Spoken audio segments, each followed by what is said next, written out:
बघितला ना, माहोल चांगला होता ना. तुम्हाला कसा वाटला? मला तर जोरदार वाटला. छत्रपती संभाजी महाराजांच्या नावाचं हे नगर, यामध्ये आज महायुतीचे उमेदवार संदीपान भुमरे पाटील यांचा उमेदवारी आज अर्ज भरला. भर तडाख्याच्या उन्हाळ्यामध्ये हजारो लोक, अगदी नजर पोचत नाही तिथपर्यंत सगळीकडे लोक होते आणि एवढा उत्स्फूर्त प्रतिसाद आज आपण एवढ्या कडक उन्हाळ्यामध्ये पाहिलेला आहे. त्यामुळे लोकांनी महायुतीने ठरवलं आहे की एक हाडाचा कार्यकर्ता महायुतीचा उमेदवार संदीपान भुमरे यांना या निवडणुकीमध्ये विजयी करण्याचा निर्धार आणि संकल्प संभाजीनगर वासियांनी केलेला आहे. तुमच्या भाषणामध्ये ऑडिओ क्लिपची चर्चा व्हायला लागली आहे. ऑडिओ क्लिप ऐकवली उद्धव ठाकरेंची, त्याच्याबद्दल काय सांगाल? काय ऑडिओ क्लिप अशा अनेक आहेत. म्हणजे एवढा जो काही एका वेळेस मोदीजींची स्तुती करणं आणि काही वेळानंतर मोदीजींवर खालच्या पातळीवर आरोप करणं, हा जो काही वेगळी आणि दुटप्पी भूमिका आहे. म्हणून मी ते दाखवलं मुद्दाम. आणखी अशा व्हिडिओ खूप आहेत, ऑडिओज खूप आहेत.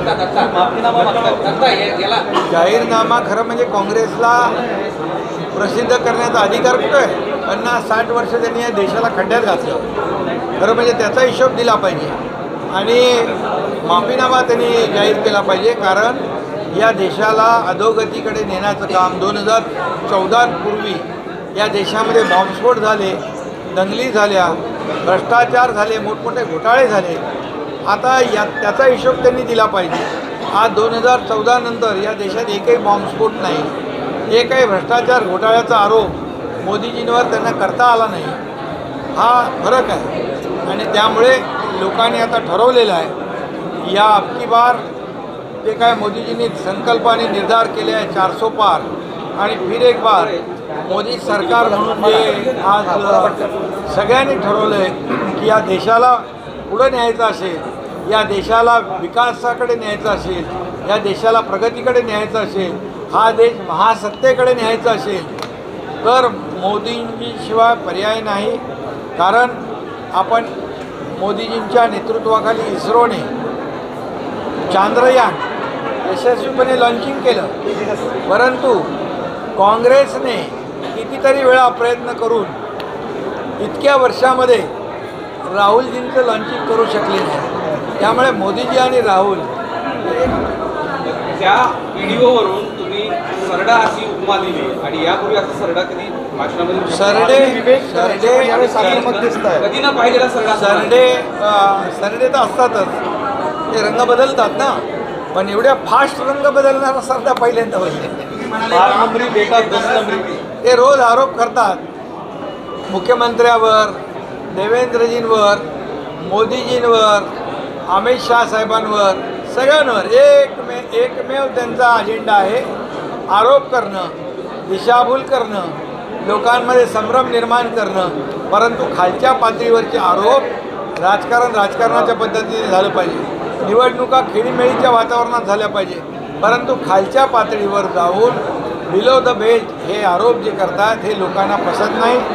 त्यांची जागा येत्या निवडणुकीत लोक दाखवतील. कारण लोकांना काम करणारं सरकार पाहिजे, ग्राउंड रियालिटी माहीत असलेलं सरकार पाहिजे. घरी बसणारं सरकार कोणाला पाहिजे का? काम बंद करणारं सरकार कोणाला पाहिजे का? नाही. आणि त्यामुळे लोकांमध्ये संभ्रम निर्माण करतात, मुस्लिम समाजात संभ्रम निर्माण करतात. आज एवढे वर्ष मुस्लिम समाजाला केवळ वोट बँक म्हणून वापरलं. त्यांना काय केलं? त्यांना गरीबच ठेवलं, हात पसरायला त्यांना आतापर्यंत त्यांची परिस्थिती कशी झाली. आणि म्हणून या ठिकाणी संविधान बदलणार आता त्यांच्याकडे दुसरं काही राहिलं नाही. मग संविधान बदलणार अशा प्रकारचा खोटा अपप्रचार करायचा. मी एकच सांगतो, मोदीजींनी त्याच्या बाबतीत स्पष्ट खुलासा केला आहे. सूर्यचंद्र असेपर्यंत बाबासाहेबांचं संविधान कोणी बदलू शकणार नाही, बदलणार नाही. बाबासाहेबांचा संविधान दिन 50-60 वर्ष यांना साजरा करता आला नाही. विसरले बाबासाहेबांना, पण मोदीजींनी 2015पासून संविधान दिन साजरा करायला सुरुवात केली आणि त्यामुळे सगळ्या माझ्या मतदार बांधव भगिनी जे दलित आहेत, शोषित आहेत, पीडित आहेत, बाबासाहेबांची घटनेवर, त्यांच्या घटनेवर आपला राज्यकारभार सुरू आहे. त्यामुळे कोणी यांच्यावर विश्वास ठेवणार नाही आणि ठेवूही नये, कारण एक संविधान हे आपलं देशाचं सर्वश्रेष्ठ संविधान. असाही आरोप होतो तुमच्यावर, तुम्ही विजयाचा विश्वास व्यक्त करताय, मात्र मोदीची 10-15 सभा राज्यात घेत आहे, सीएम राज्यभर एकदम म्हणजे मायनर ठिकाणी जाऊन सभा घेत आहे. मग ही भीती कशाची, इतक्या सभा घेण्याची किंवा इतकं प्रचार करण्याची, असंही विचारलं जातं. निवडणुकात काय घरात बसायचं असतं का? त्यांच्यासारखं आम्ही घरात बसू, त्यांच्यासारखं फेसबुक लाईव्ह करू? अरे आम्ही फील्डवर उतरणारे कार्यकर्ते आहोत. आम्ही कुठे पण जिथे आमचा उमेदवार उभा आहे तिथं आम्ही जाऊन प्रचार करतो. मोदीजी पण प्रचार करतात. एक उमेदवार, एक मतदारसंघ आम्हाला महत्त्वाचं आहे. आम्ही कार्यकर्ते आहोत. मोदीजी पण 24 तास काम करतात.